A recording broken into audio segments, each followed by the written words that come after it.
Good afternoon and welcome to Casa Italiana Hall. My name is Francesco Isgro and I'm the president of the Casa Italiana Social Cultural Center, Inc., a nonprofit organization that was founded 5 years ago. Thank you, first of all, to all of you for coming here today on this beautiful day. So I know that you are here for a very specific reason.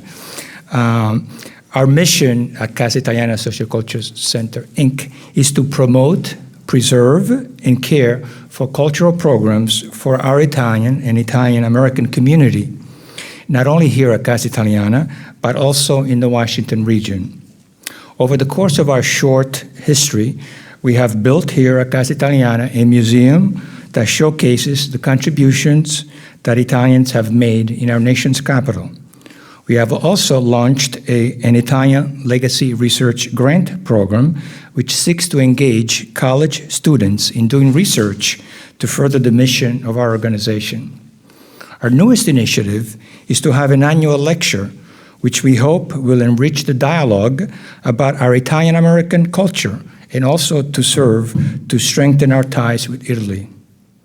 We could not be more honored to have for our inaugural lecture Ambassador Luigi Einaudi, speaking on our Italian-American heritage today. I would like now to introduce our Chairman of the Board of Directors, Ciro De Falco, who will in turn introduce our distinguished speaker.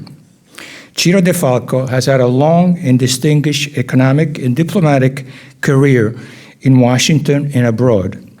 He was an economist with the Department of Treasury and then with Inter-American Development Bank, where he was appointed the executive vice president and served until his retirement in 2008. Please enjoy the program. Ciro?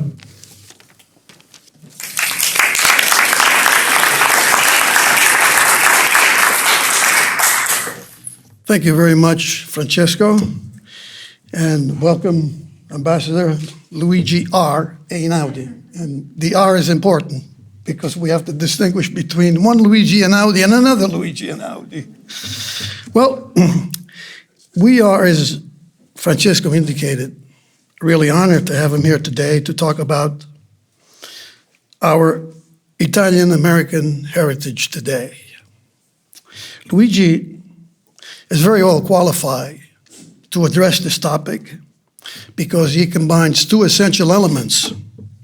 He has deep Italian roots, as you will learn, he will explain, with an all-American upbringing.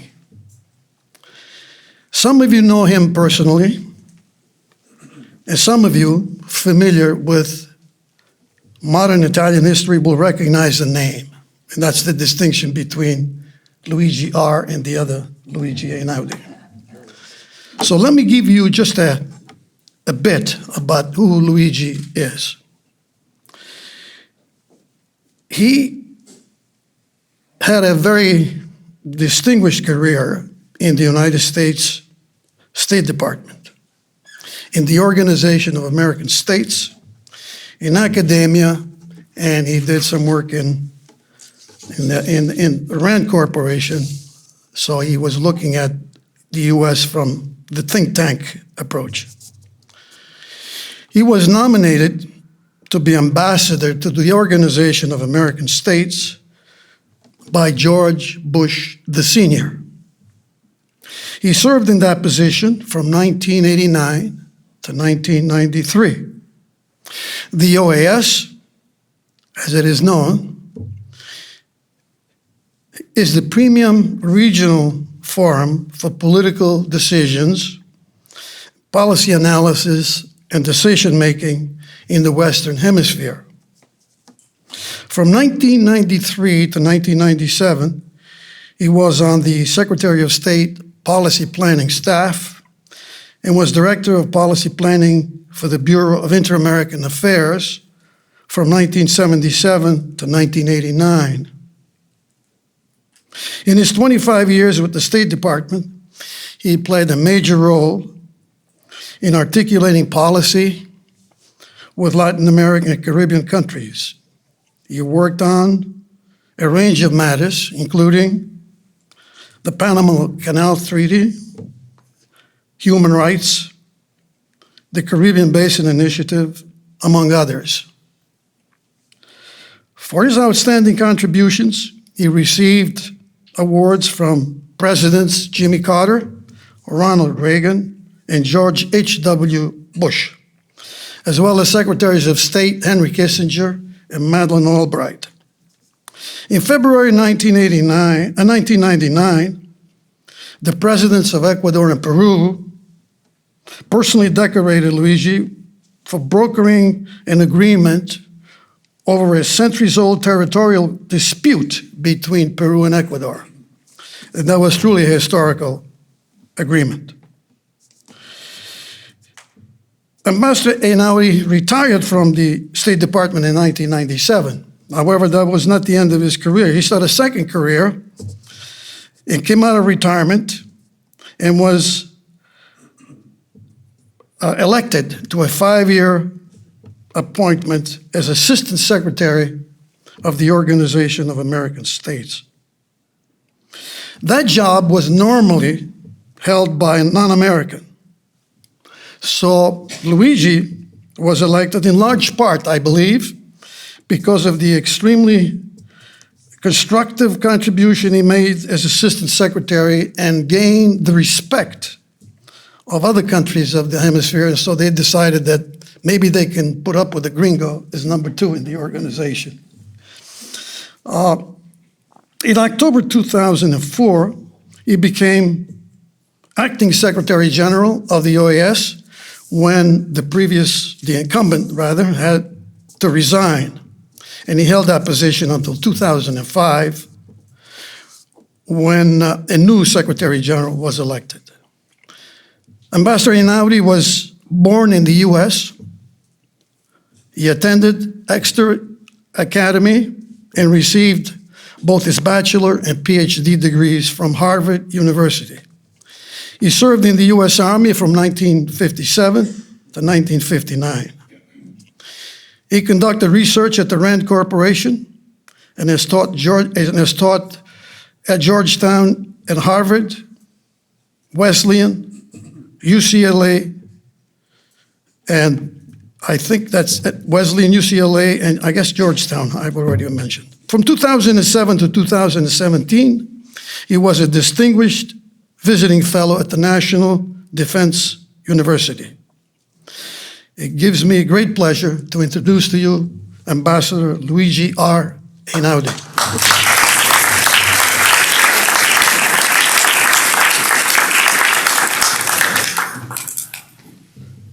Well, I think the only thing that Cyril left out was that our poor Latin American friends did not realize that in dealing with me, they were getting not just a representative of the American Empire, but of the Roman one as well.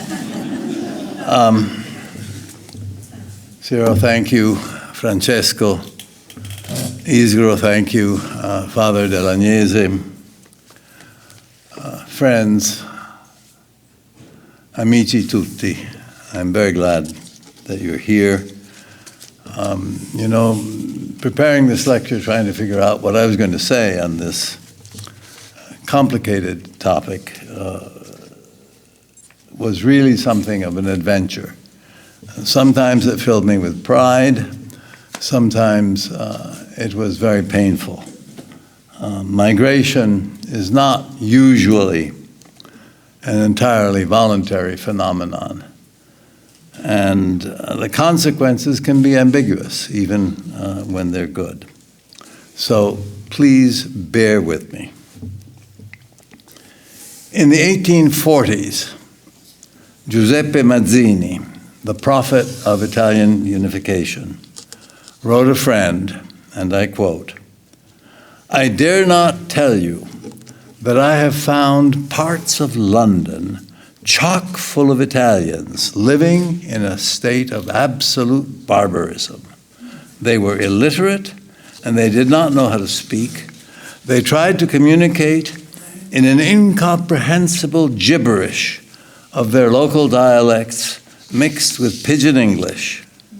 Italy to them was a foreign country," unquote.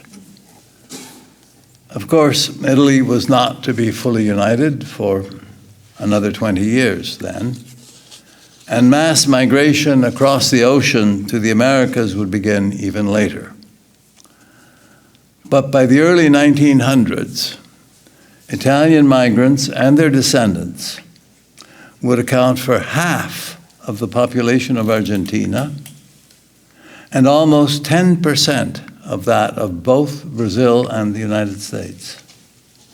In fact, for 50 years, from 1920 to 1971, Italians were the largest single foreign-born group in the United States. Italy's census for 1911 revealed that more than 1 out of every 6 Italians had emigrated. And the impact of this exodus was enormous. Both of my grandfathers actually wrote books about it. My mother's father, Roberto Michels, wrote L'Imperialismo Italiano, arguing that Italy's emigration was a form of colonial expansion by which Italian artisans, peasants, and workers were bringing progress to Africa and the Americas. For this analysis, he drew the ire of Lenin, who reviewed the book and called him a servile bourgeois for suggesting that imperialism could be anything other than the inevitable byproduct of capitalism. Well, my father's book, however, did not waste time on labels. He wrote that the Exodus showed that Italy lacked, and I now quote, the environment to allow the development of individual courage and initiative. Only when the laborers of northern Italy and the farmers of the Mezzogiorno fled Italy's inhospitable soil and its starvation wages and flooded the empty lands of the New World did they unleash the treasures of energy and tireless work.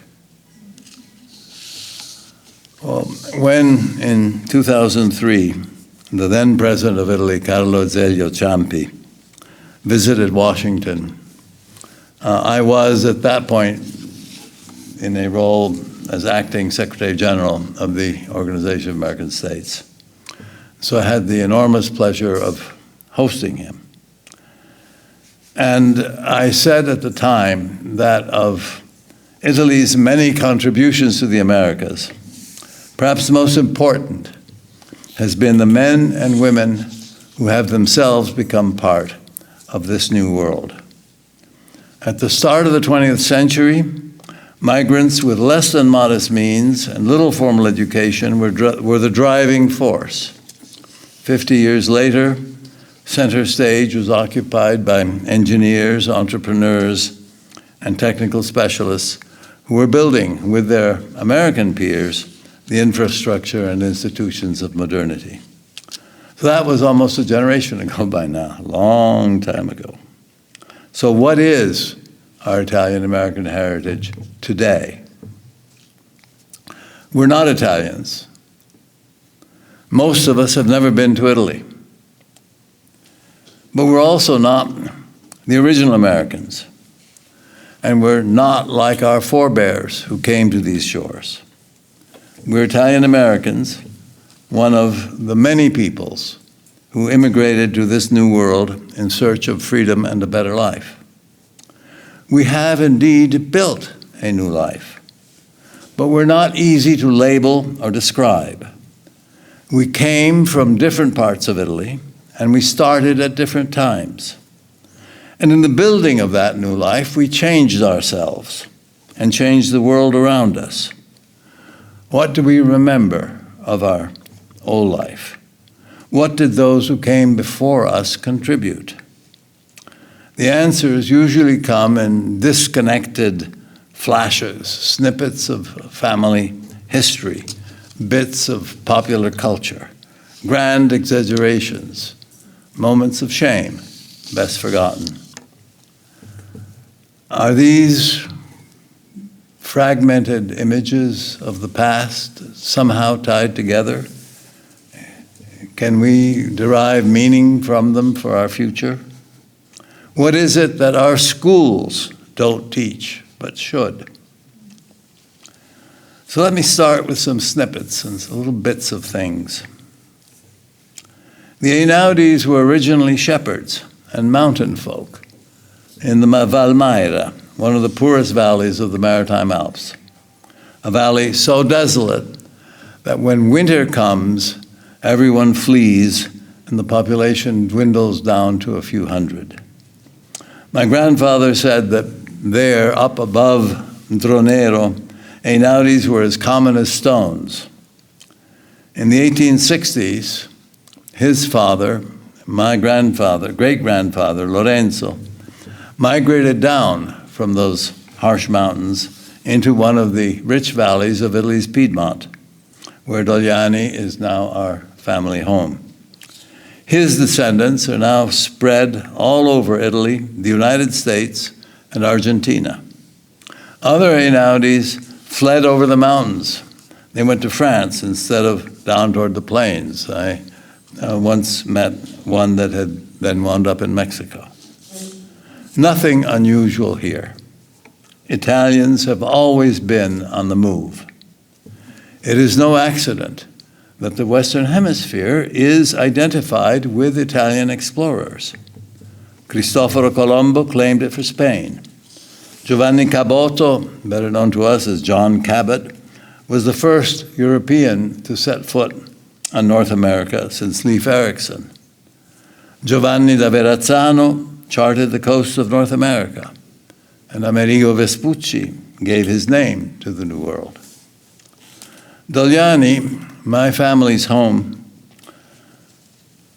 5,000 people on a good day, also produced an explorer, adventurer, Celso Cesare Moreno, soldier, steamship captain, adventurer in China, foreign minister of Hawaii for a week in 1880, before the Americans, I think, threw him out, briefly member of the Chamber of Deputies of Italy.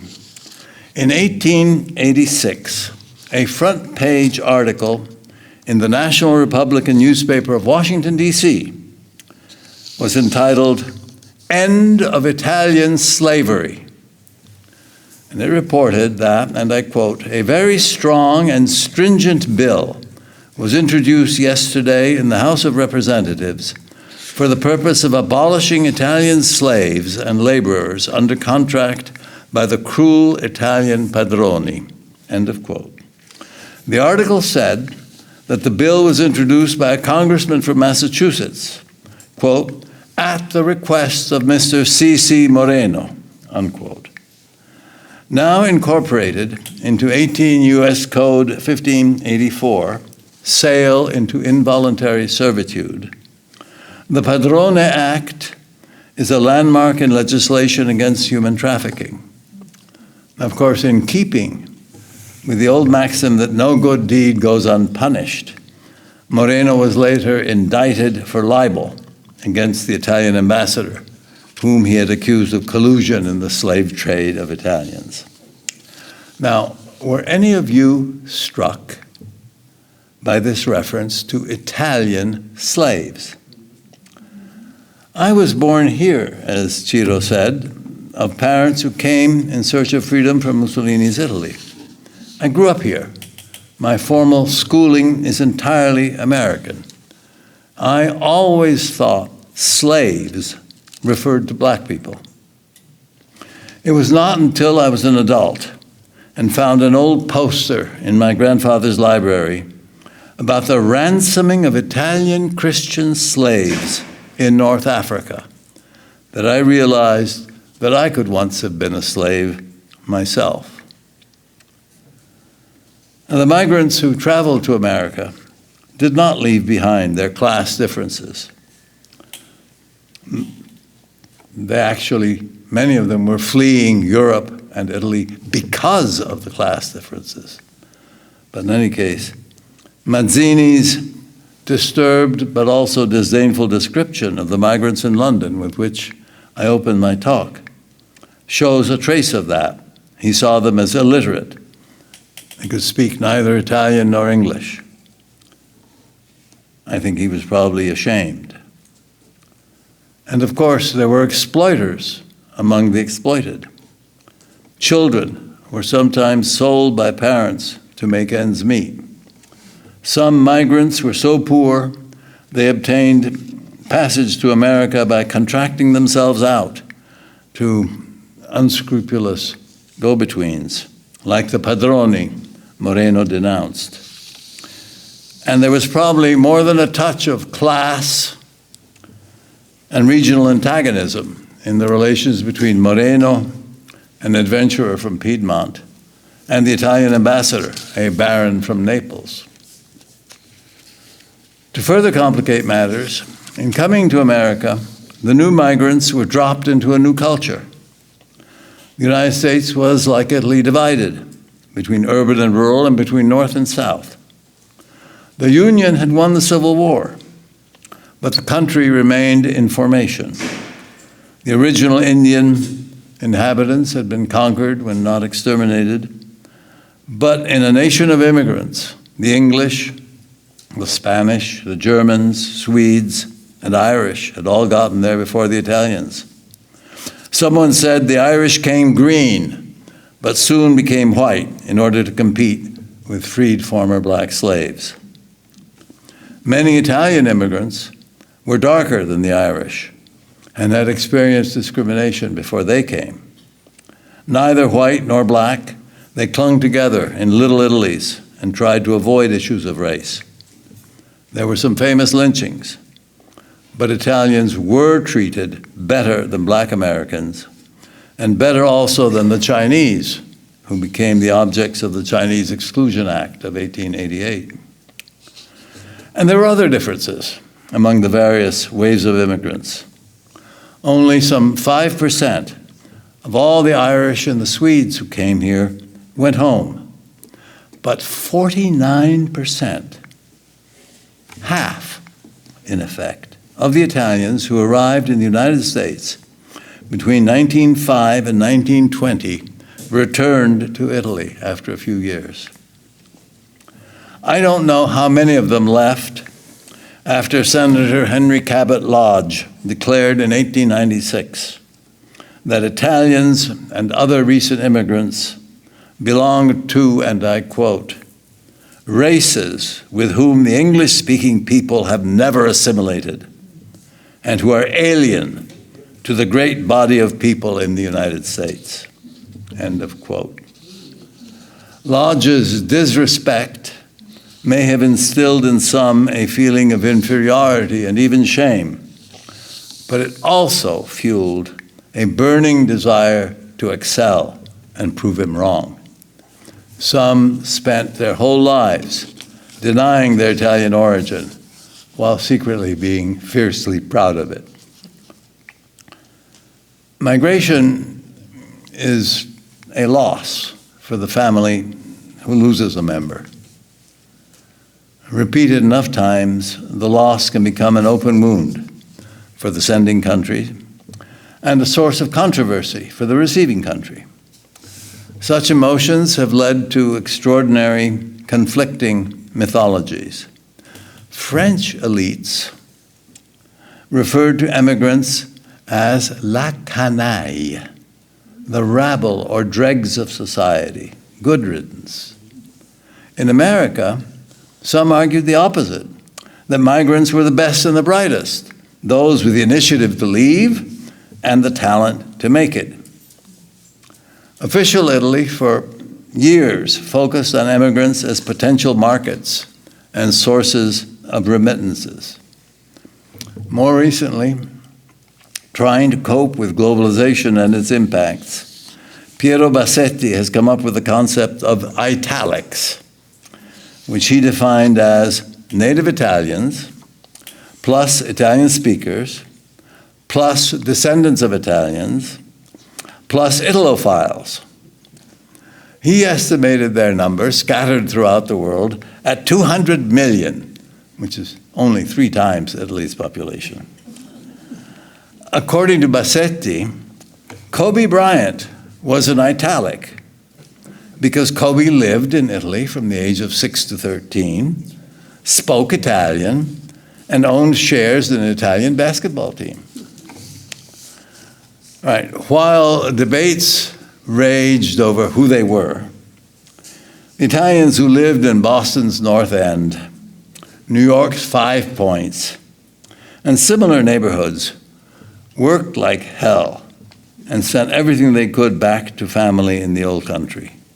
Most of them survived and raised new families in America despite the disrespect, low pay, miserable housing, disease, and lack of support from the authorities of their new country.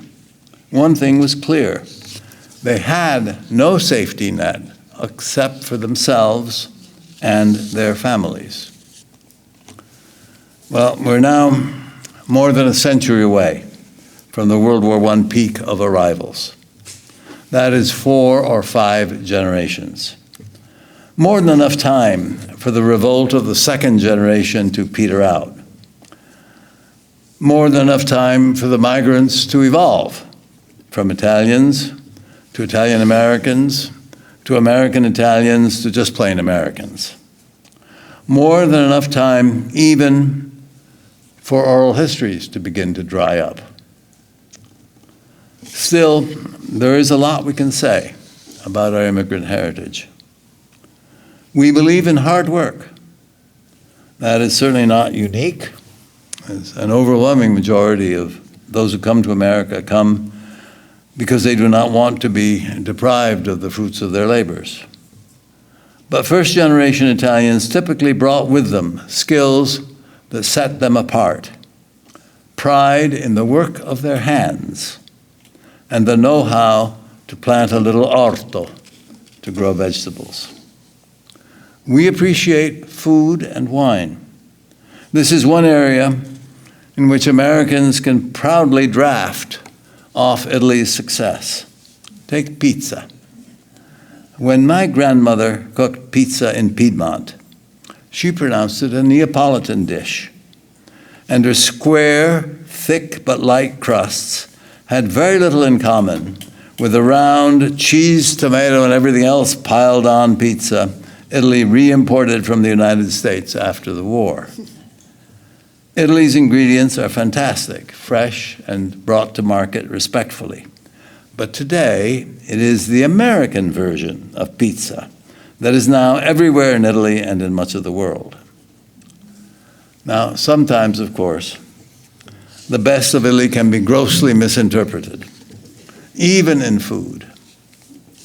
When the billionaire entrepreneur Gianni Agnelli, the genius of Fiat, visited President Kennedy at the White House, he brought with him as a gift one of Piedmont's greatest delicacies, a large and extremely valuable giant white truffle. That night at dinner, his host served the truffle boiled like a giant potato. Okay, we value family. A strong family is a source of joy, but it is also a primal need, protection, an insurance policy against prejudice, and the difficulties of dealing with others in a new environment whose leaders and authorities are not to be trusted. And most of us are Catholic, comfortable with its saints and festivities, and sensitive to the universalism of the Vatican. It is not by chance that the Pope comes from Argentina.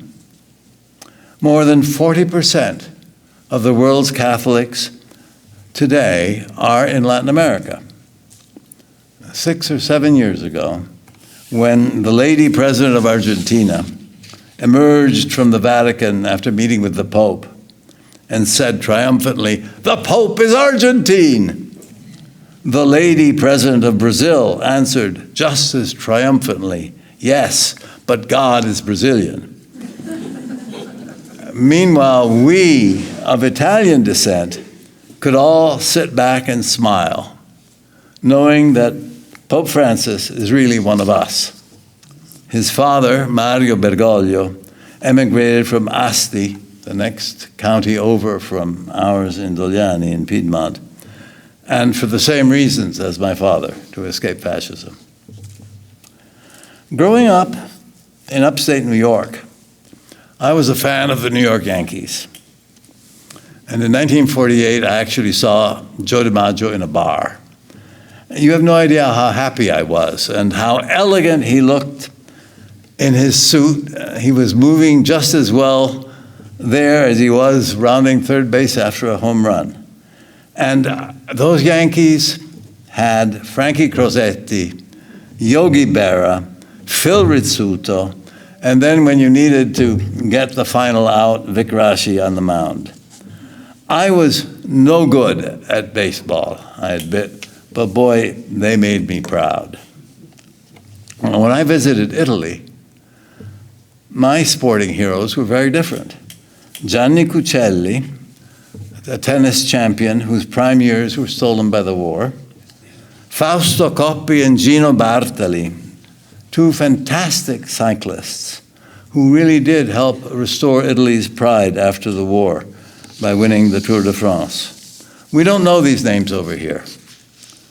Not even that of Gerlando Bordin. He was the only person in history to win both the Boston Marathon and the Olympic Marathon. His brother, by the way, sells fantastic rabbit livers in Dogliani.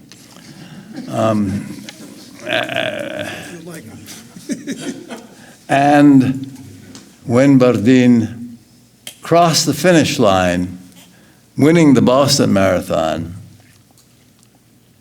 he toasted his victory by opening a bottle of Dolcetto di Dogliani, the same wine my family makes. Okay, we may not know those names, but the mainstream of American culture has been influenced, and dare I say improved, by Americans of Italian origin and by qualities thought to be Italian. Nor is it just work and food and family. Music, fashion, opera, movies, art, crime, soccer, even physics, banking, and medicine. Most of the time, however, the specific form or shape is America. Just think of Frank Sinatra's phrasing. His diction is exquisitely pure American English. There are downsides. The Italian-born Lucky Luciano personified organized crime. And then the movie The Godfather was built on the insulting stereotype that Italian Americans send people to sleep with the fish. No one stops to think that there are far more Italian Americans in law enforcement than in crime. How many people know there's a bust of Giovanni Falcone, the anti-mafia judge, at Quantico, the FBI Academy? Or that we might learn here in this country from the division of labor between Italy's militarized Carabinieri and the Polizia Municipale, an essentially unarmed local police. People don't die at traffic stops in Italy. The internet and the cell phone have created a culture of immediacy, disguised as universal, but that is really fragmented and unanchored, without the strength of neighborhood and community. Economic history is virtually no longer taught in universities.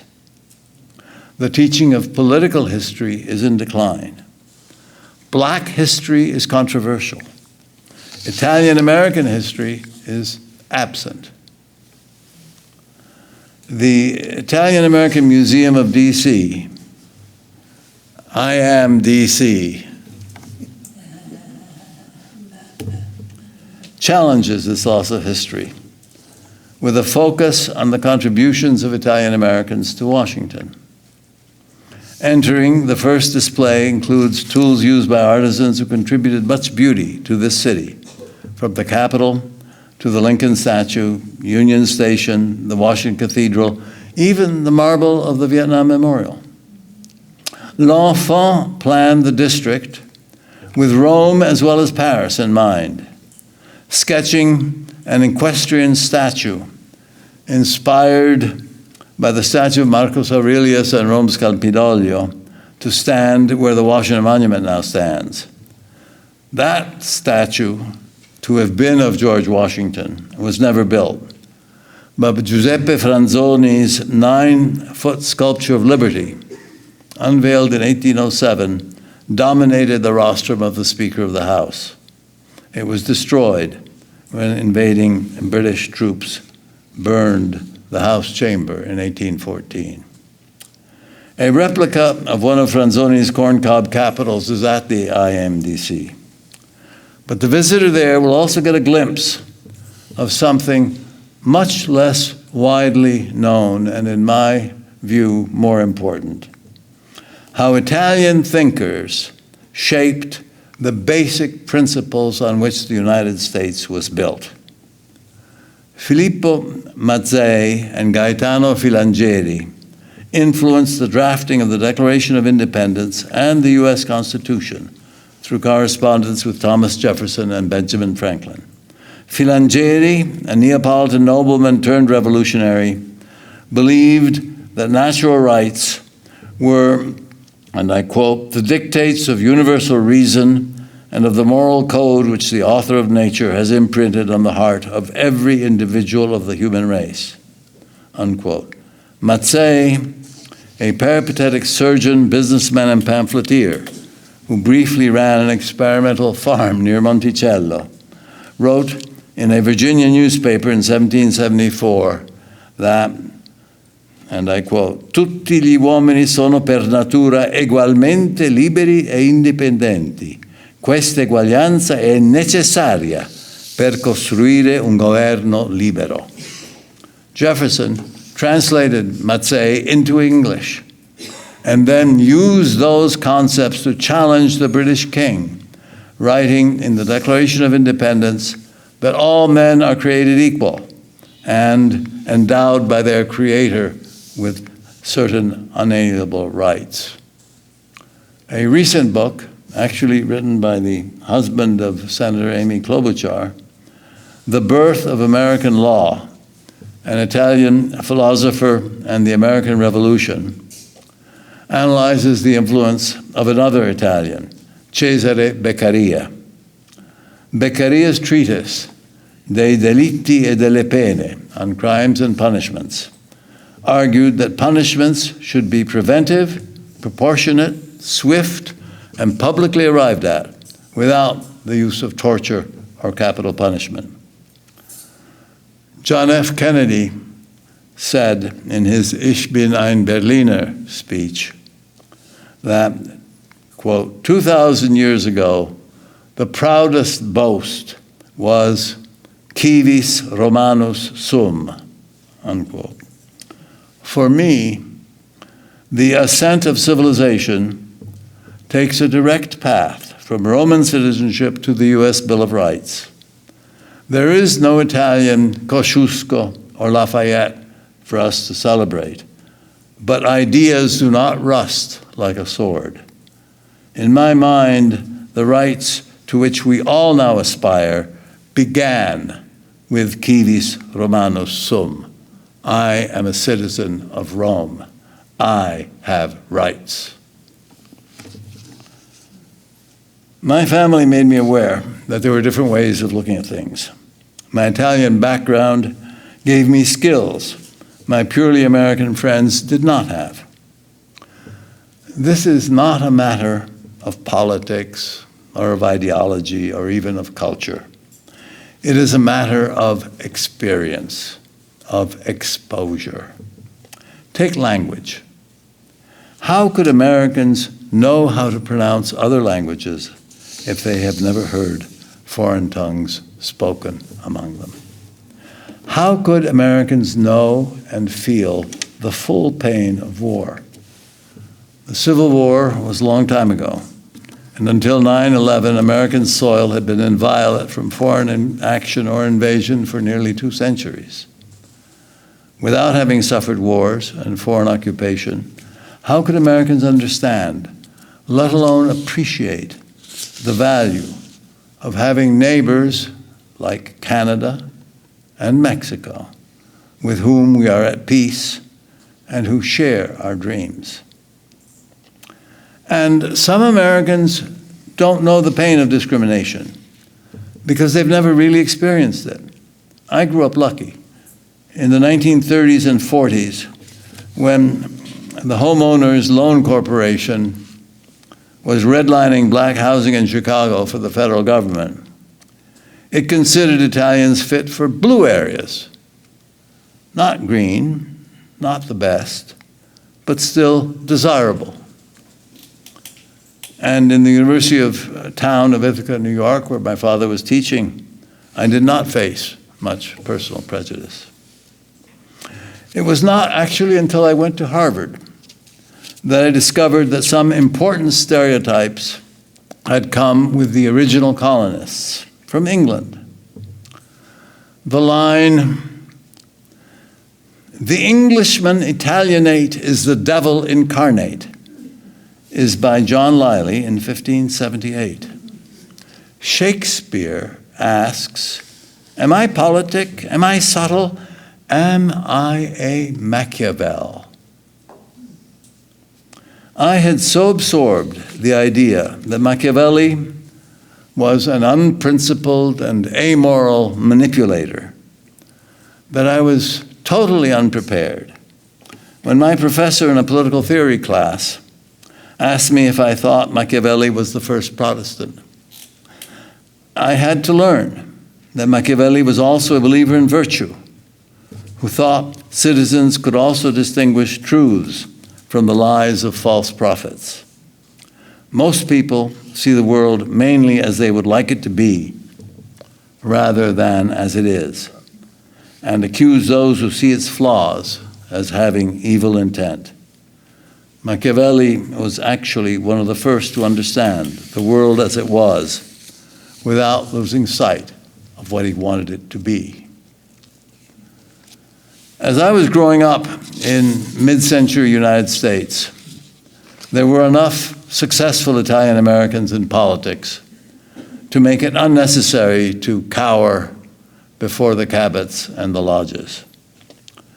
After secretly meeting Winston Churchill on a battleship off Newfoundland in 1941, Franklin Delano Roosevelt wrote to his cousin Daisy that, and I quote, "Churchill is a tremendously vital person and in many ways is an English Mayor LaGuardia," unquote. Then he added, "Don't say I said so," revealing that a shadow of prejudice probably still existed. But Fiorello LaGuardia, a former congressman and mayor of New York City, was not alone. Thomas D'Alessandro, father of our current Speaker of the House, Nancy Pelosi, was himself a congressman and mayor of Baltimore. There was no shortage of Italian-American political role models, even before Geraldine Ferraro or Connie Morella.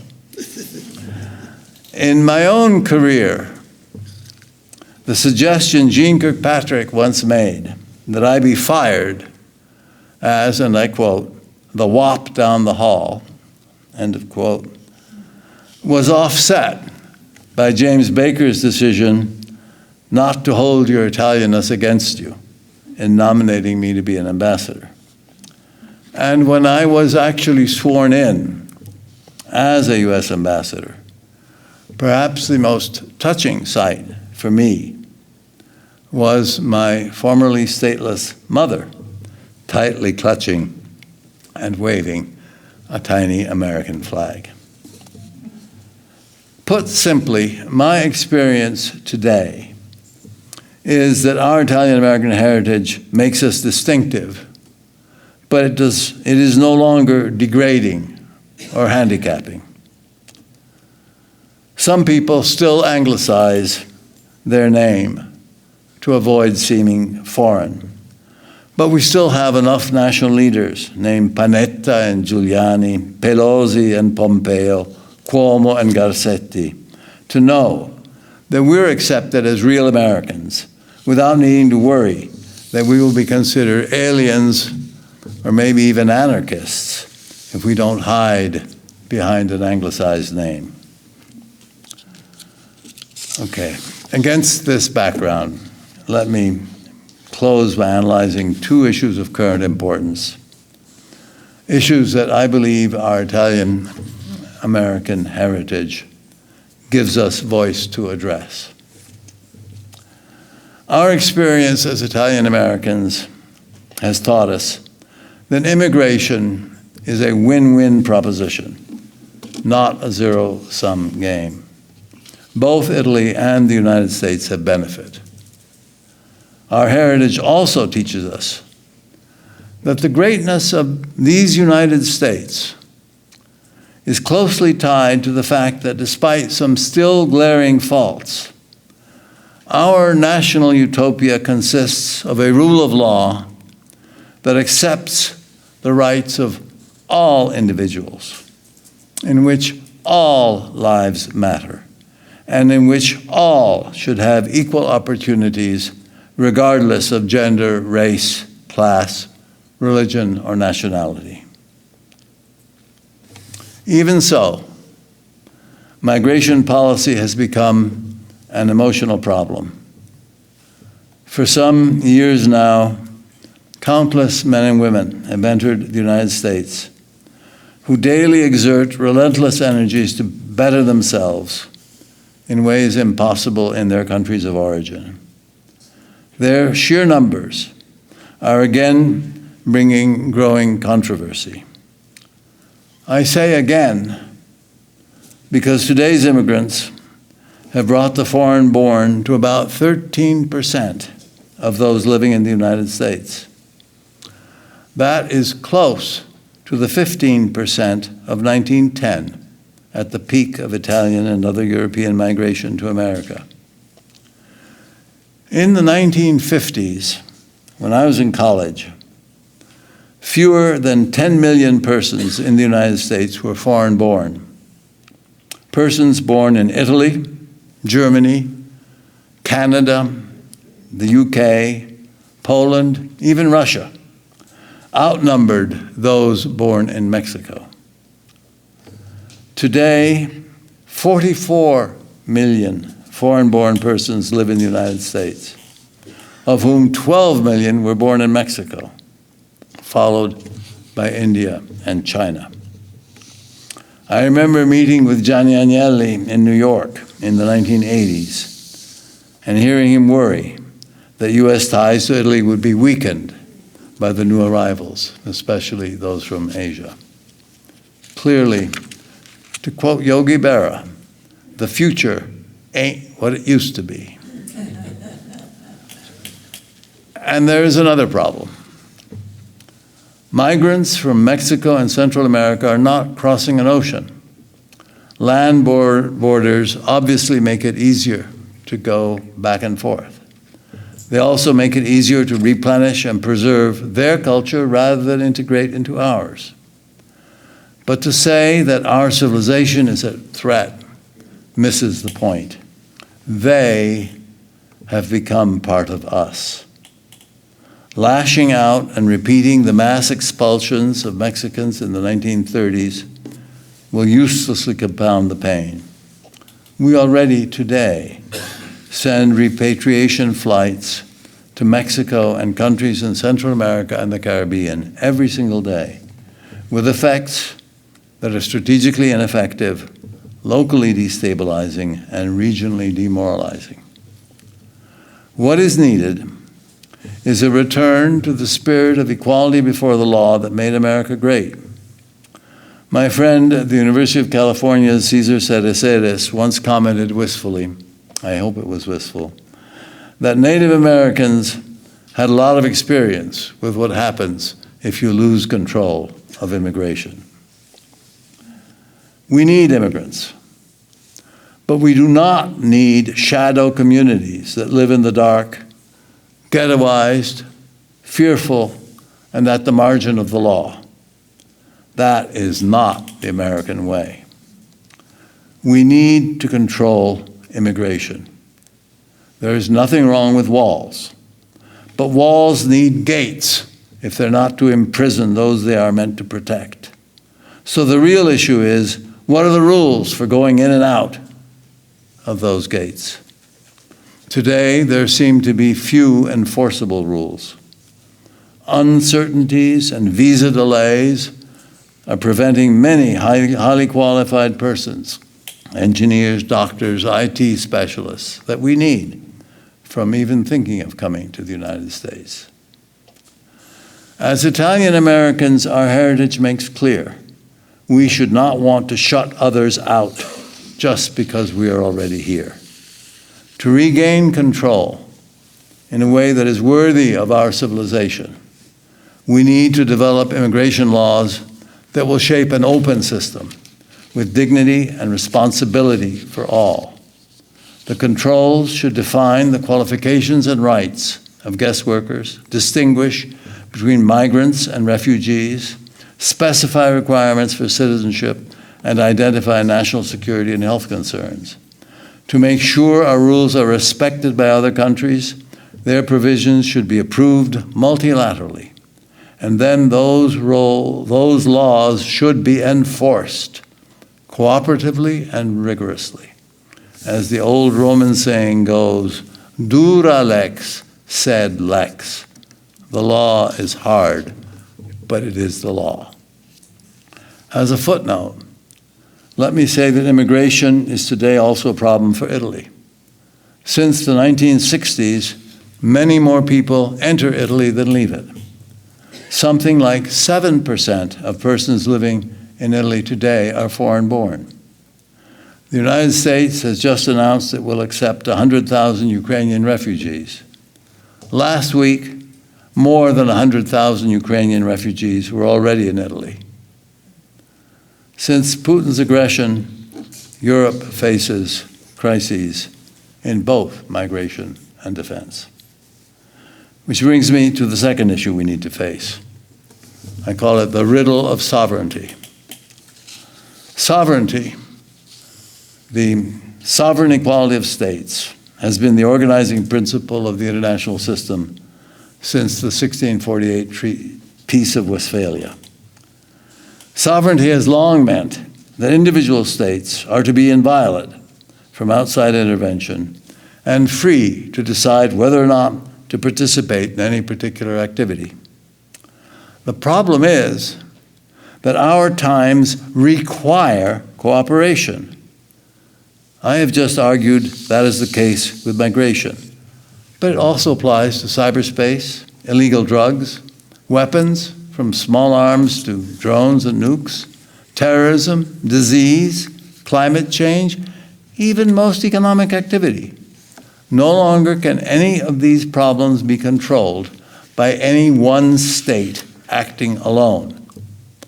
But unfortunately, efforts to manage these issues stimulate nationalist recoils. When sovereignty is linked to nationalism, it can easily lead to war. Europe suffered through 2 world wars fought in the name of sovereignty and nationalism. As the First World War ended, my grandfather, the real Luigi Einaudi, wrote, and I quote, "We must abolish the dogma of perfect sovereignty. The truth, reality, is the interdependence of free peoples, not their absolute independence. A state isolated and sovereign that can survive on its own is a fiction and cannot be reality. Reality is that states can be equal and independent among themselves only when they realize that their life and development will be impossible if they are not ready to help each other." End of quote. Well, it's obvious, even I will not claim that sovereignty cannot be reduced to an obsolete aspiration from a pre-digital age. Sovereignty is as vital to the protection of a country's rights as privacy is to our individual rights. Yet in today's world, with so many problems escaping national boundaries and control, sovereignty's first line of defense should be understood not as the ability to act by ourselves, not as non-intervention, but as international cooperation. The best words I have found in English to express this way of working with others is mutual engagement. The words engranaje in Spanish or ingranaggio in Italian, a meshing of different gears, may express what I mean more clearly. Gears do not break, but they work together to make things turn better. The idea is to cooperate with others in ways that advance our interests without abandoning them. The world needs laws and relationship building more than it needs walls or nation building. Ciro De Falco, my former Treasury and IDB colleague, suggests developing such understandings may come more naturally to persons brought up in smaller countries that are exposed to neighbors with different languages and cultures. His example is simple.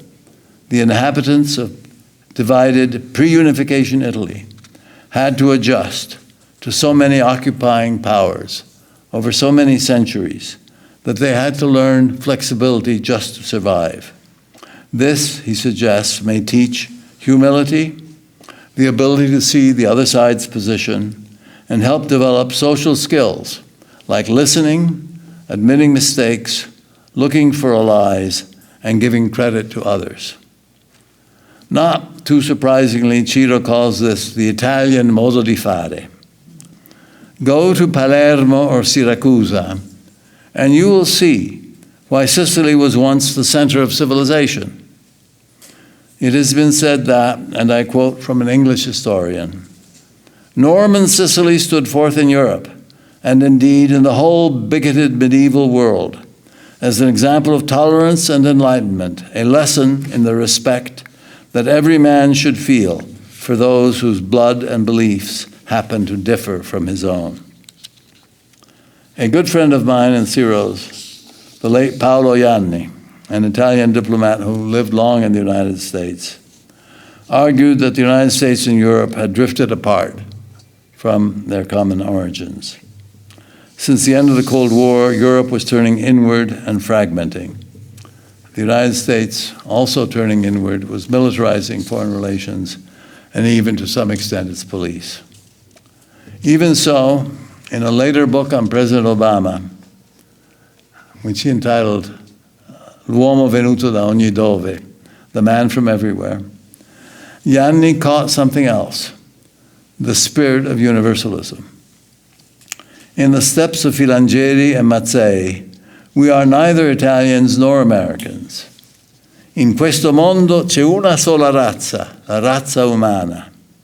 In this world, there is only one race, the human race, and we had better learn to respect all of its members, however different they may be. I turn again to my grandfather, this time to his appeal for Italy to ratify the peace treaty after World War II. Quote, the Europe Italy hopes for, and for whose realization it must fight, is not a Europe closed against anyone. It is a Europe open to all. It is a Europe in which men and women are able to freely advance their different ideals and in which the majorities respect the minorities. And to create such a Europe, Italy must be ready to sacrifice part of its sovereignty, unquote.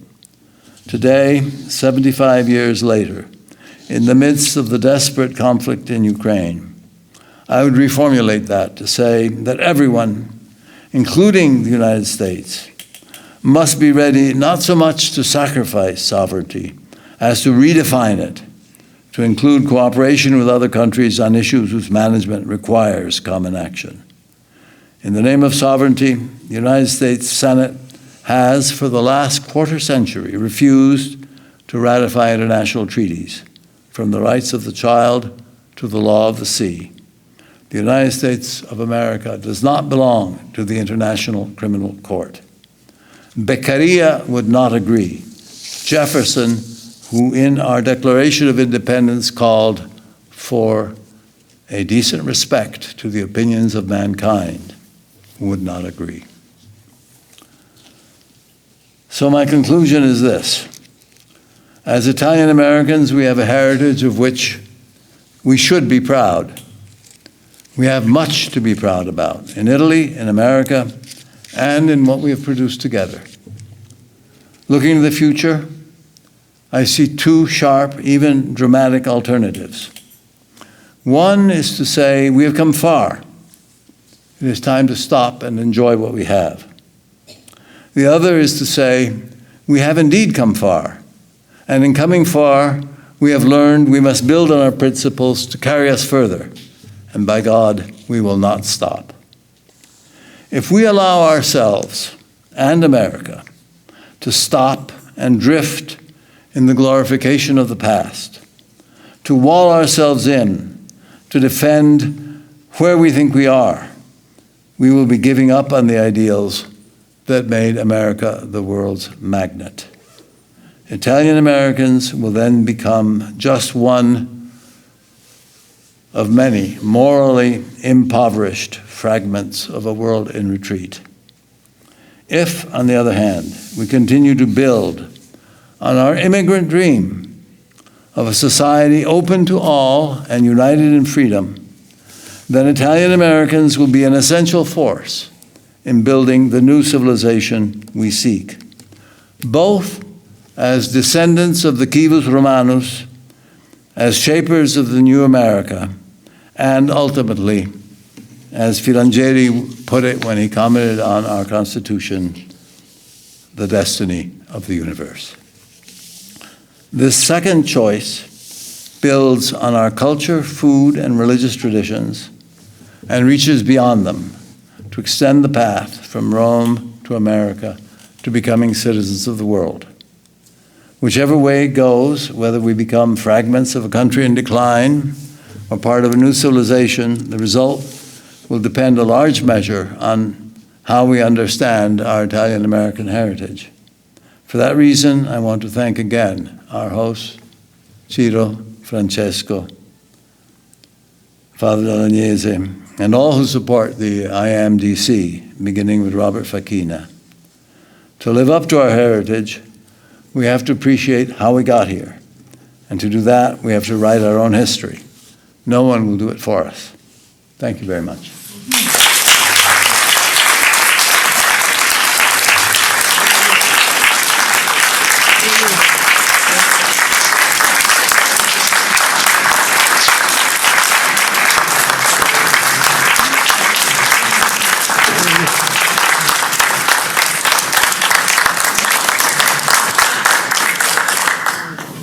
Well, wow, that was some performance. What can I say? There's not much to say, Luigi. You said it all.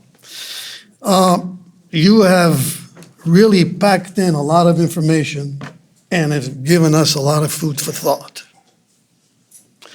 You said we are not the original Americans. Very few are. Very few are. We are nevertheless Americans. We are Americans because we are here, because we sought a place to realize our dreams. So we go from being, as you pointed out, immigrants to Italian Americans, to American Italian, and then finally to simple Americans. The challenge we have, what happens when we go through this 4-generation process of integrating ourselves in this society? Do we run the risk of forgetting where we come from all the lessons we've learned that you pointed out so eloquently in your presentation.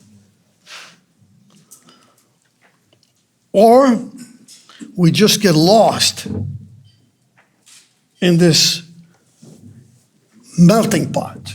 We just become another component of the boiling pot. And so how do we do that? How do we ensure that what Luigi has told us will continue in the future so we don't do what Yogi Berra said? The future is not what it used to be. We want the future to be what it used to be. So it's up to us to make sure that it will be what we want it to be, because, as Luigi pointed out, we have choices to make. We either become a society closed in, sitting on our laurels and living in our past, or we become a society, dynamic society, absorbing new ideas and compete effectively in the world. The task, Luigi, is not easy to make sure the future is better than what Yogi Berra said. And one of the problems we face, as you correctly pointed out, is that our educational system, particularly at the university level, is moving away from the liberal arts. Subjects like history, literature, and many of the arts are being cut back for the STEM program: science, technology, engineering, and math. Our college graduates, as you correctly pointed out, know very little about American history, let alone Italian history or world history. So, and this gets to CISC, it falls on organizations like ours in Washington, D.C., and similar civil society entities in other parts of the country to help fulfill the void that's being created in our educational system with respect to studying our past. We can do that, and we are doing it, as I said, with the programs we have here in Casa Italiana with language schools, language classes, as well as our museum that Luigi referred to, which demonstrates sort of what the Italian-American community has contributed to this area. So for the future, we must keep our eye on the ball. We cannot become lax. We have to make sure that these efforts which we are undertaking now will be continued in the future. Just like a good baseball franchise, we have to recruit new players in order to be competitive in the future. I think Luigi has eloquently pointed out our choices. And of the two, clearly that the second one is the more desirable one, which is, and I quote, because I think sometimes it's worth repeating the obvious, because we tend to forget the obvious. He says, if we want to continue to build on our immigration dream of a society open to all and united in freedom, then the Italian Americans will be an essential force in building the new civilization that we seek, end quote. We, of course, those of us here, enthusiastically accept that challenge. And we clearly want to prove Gianni Agnelli wrong. It is not the number of Italian immigrants who come to America that will keep the flame of Italian-American heritage alive. It is the quality of that contribution. As we have just heard Luigi, we have done fairly well up until now. As he indicated, we have a presence in politics. We have one here today with us. We are present in law, the Supreme Court, in science, NIH, business, you name it, as well as government. Many Italian Americans hold high-level positions in the government. The challenge is that we must do what is necessary to keep it that way. And so we welcome Luigi's desafío, as they say in Spanish, the challenge, and we will do our best to ensure that the future will keep the Italian American heritage up front and very part of our American society. Now, I've said enough. I can't say any more. I hope you have had time to absorb some of this, and we want to give you an opportunity to ask questions, make comments. If you do, please be brief. Identify yourself, it might help. And we can have a little discussion. Afterwards, when we are finished, we'll have Prosecco in the back and some sweets to go with it. And with that, I open the floor to you, the audience, who have sat here very patiently listening to Luigi's talk.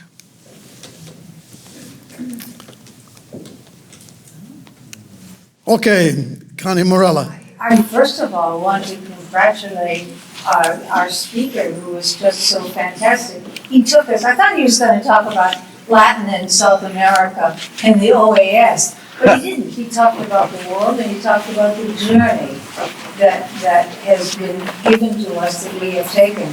I just think he did such a great job, and I think your comments also were very appropriate in terms of what do we do. I've always felt Italian Americans have just not been recognized for their positive achievements. And we've had them in all areas, not only the sports area, the art area, literature, government, etc.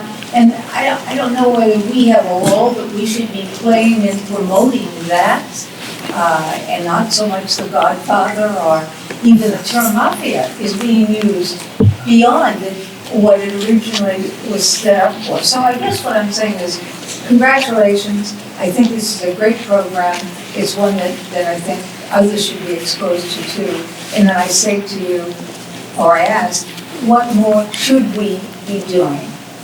Well, we're trying to do it here with this new program here, the CISC, and maybe we'll call on you one of these days to help us out.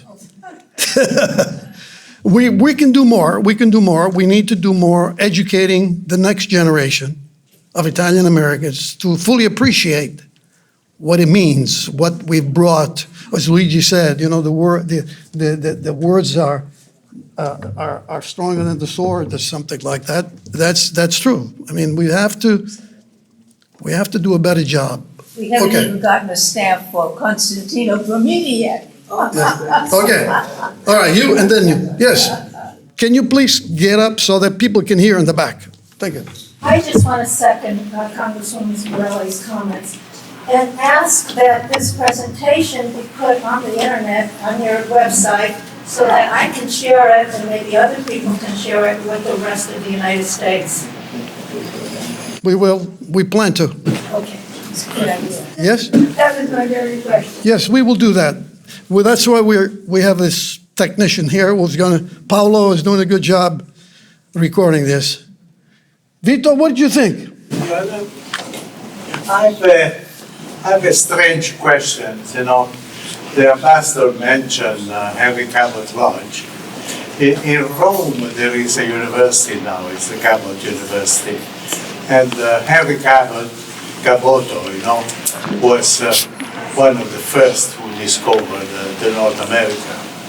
Yet Henry Cabot Lodge was one of the leaders in this crazy idea that Italians were inferior, so mentally and were inferior race. How could he take that position? I'm puzzled, you know. Well, I'll leave that to Luigi to answer. Anybody else? John. John comes from the OAS too. I mean, among other things. and the State Department with. In the State Department with Luigi. First of all, thank you all. John Maisto is his name. Yeah, my name is John Maestro in Italiano. Maisto. Thank you for doing this. This is exactly what should be done in order to advance what we have been hearing has to be done. We are in the age of internet, gotta get it to the internet. I want my children and grandchildren to hear this so that we can talk about it. And finally, you all are very fortunate because you have heard classic Luigi. We did. That's This what is we a like. wonderful piece of history in our government over the years into the Organization of American States and beyond. Quite a career, which shows that one thing that Luigi Einaudi brought to public service, both in our country and beyond, is character, intelligence, ability to deal, just like Machiavelli said, with reality at the same time that you keep the ideals there. So thank you very much for giving us this opportunity. And now it's your responsibility to get it out to as many, and well done. Well, very good. Luigi, you want to say something? They're paying all these. Yeah. Well, thank you. Your reception makes the effort I did put into this worthwhile. We talk about America as being the melting pot. I guess what I'm saying is I'm a bad cook. I had to learn to cook when my wife went to law school, and we had 2 starving young boys at home, and I had to keep them fed.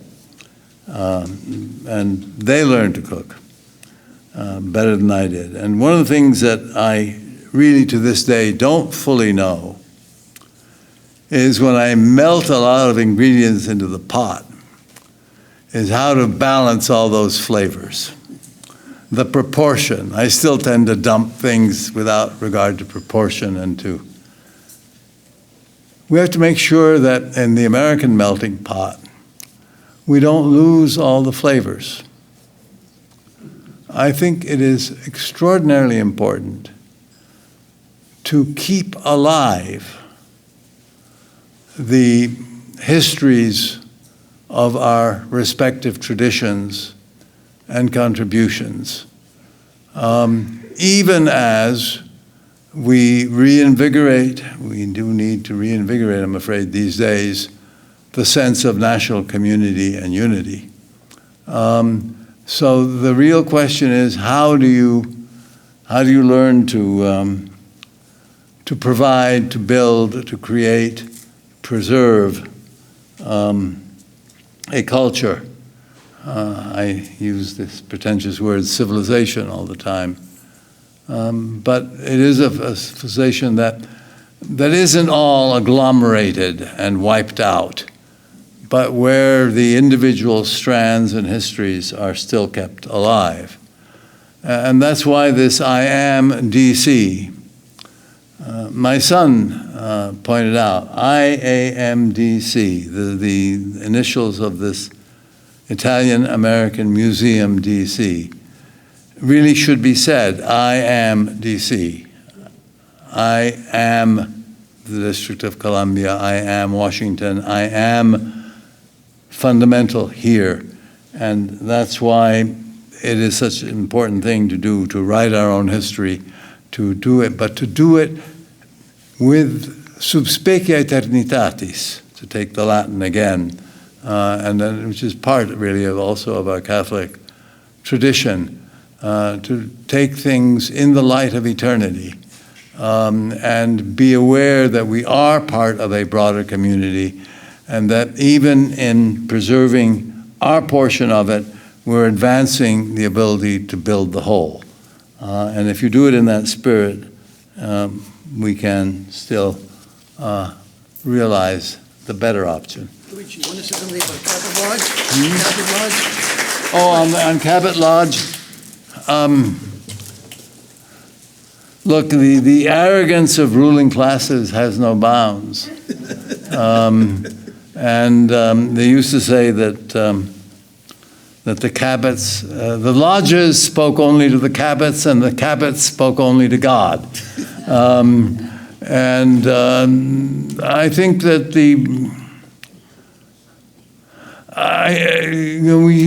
we talk these days a lot about fear as part of our racial divide, or racial divides, plural, in this country. The fear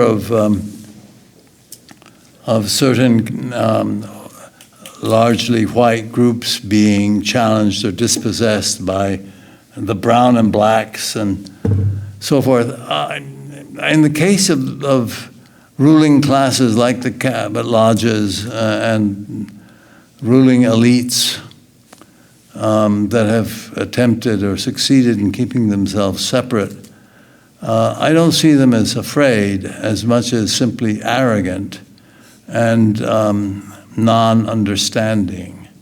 I think that Henry Cabot Lodge, with his classic Anglo appearance, thought those who didn't look and think and hadn't been brought up like him and didn't have his privileges were simply inferior. Punto e basta. I think really arrogance is a terrible thing. I was taught, and it fits tonight, it fits anywhere else, when you make a speech, don't forget you're not the smartest person in the room. And I think that is also something that is part of an Italian heritage. Understanding that there are others with power and strength that you must reach and deal with, and understanding also that even the people who aren't the smartest people in the room have rights and have to be respected. If there is one word that I believe that I can carry to my grave, it's the word respect. I think a great deal is built on that. Very good.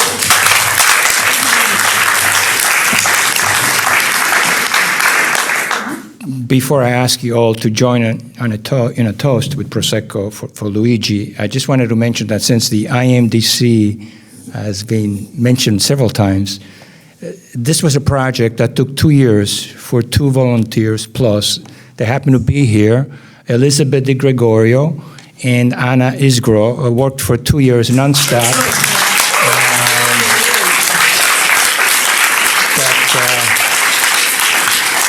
To create this space that makes us all proud to be in IMDC. So now thank you all for being here today. I hope to repeat this, probably not as successful as today, but we are so happy that this was the inaugural event. And I will invite you all on the back to get a glass of Prosecco and let's toast Luigi, Ambassador Einaudi, that is. And we thank you too.